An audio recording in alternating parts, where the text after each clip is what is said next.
Bismillahirrahmanirrahim. Assalamualaikum warahmatullahi wabarakatuh. Assalamualaikum. Buya, tentang masalah mendahulukan kanan kiri atau menjalankan sunnah Nabi itu, di awal mula kan kita berusaha mengingat akan hal itu gitu ya. Setiap kita mengamalkan, belajar, melatih diri kita untuk menjalankan sunnah, itu kita berusaha menyambungkan dengan Rasulullah. Tapi terkadang seringkali di saat sudah menjadi satu kebiasaan, Bu ya, akhirnya ketika menjalankan itu sudah lupa akan hal itu, tapi refleks kita melakukan kanan dengan daripada menolak kanan dari kiri gitu, Bu ya. Apakah itu masih tetap ada pahala? Bismillah. Kebiasaan dalam sunnah Nabi tetap mendapatkan pahala. Kebiasaan baik yang dilakukan selagi waktu belajar membiasakan itu karena Allah, maka dia mendapatkan kebaikan. Baik kita sadari atau tidak saat itu, karena kebiasaan baik itu akan dicatat terus, karena niatnya waktu membiasakan adalah karena Allah Subhanahu wa Ta'ala. Sehingga di dalam kitab usul fiqh dibahas segala kebiasaan ini, perbedaannya ya. Kebiasaan itu sesuatu yang adah, itu dengan catatan kalau ingin mendapatkan pahala, makan itu kan kebiasaan, makan saja. Makan itu kalau diniatkan ibadah baru dapat pahala. Kalau nggak niat ibadah nggak dapat pahala, itu kan makan, bentuknya makan. Tapi kalau sudah pekerjaan yang sifatnya khusus, pekerjaannya Nabi, ya kan, yang penting di saat kita membiasakannya adalah niat, itu beda. Kalau makan bisa macam-macam ya.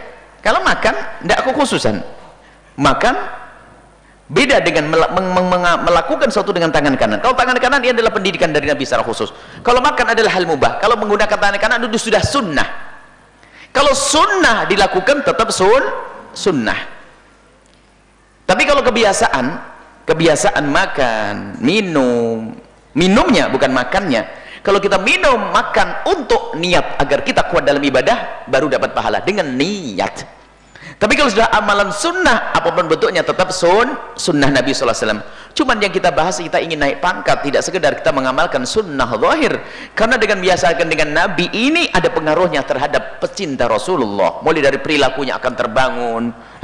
Jangan sampai hanya biasakan dengan tangan kanan saja. Tapi kalau sudah hatinya sambung dengan Nabi, maka lihat bukan saja urusan tangan kanan, ini hanya untuk belajar saja. Bagaimana kita biasa dengan Rasulullah. Jadi dia tidak akan tega kalau ternyata dia bisa dengan tangan kanannya, ternyata dia tidak melakukan dengan tangan kanannya. Karena apa? Dia merasa sambung dengan Rasulullah. Namanya mengidolakan kan niru. Lihat, mau tidak mau tuh. Wah, itu yang pakai dandan niru, misalnya bintang apa, artis apa. Itu lihat di spion apa mana? Di cermin bola balik mirip belum ini dan sebagainya. Itu begitu namanya sambung hati. Bagaimana yang mengaku sambung hati kepada Rasulullah kok lupa? Jadi kalau ternyata ada orang yang melakukan sunnah Nabi kok tidak ingat Rasulullah, dia tetap mendapatkan sunnahan, akan tapi tanyakan kenapa kamu lupa. Jadi permasalahan adalah ini, mengingatkan hati kita dengan Rasulullah. Ini adalah pekerjaan yang paling penting agar kita senantiasa biasa dengan baginda Nabi. Jadi Nabi tidak pernah pisah dari kita. Bukan bertemu Nabi dalam mimpi saja, sederhana. Artinya bukan dalam mimpi, dalam keseharian kita selalu bertemu dengan Rasulullah dengan hati kita. Itu loh. Itu yang terpenting.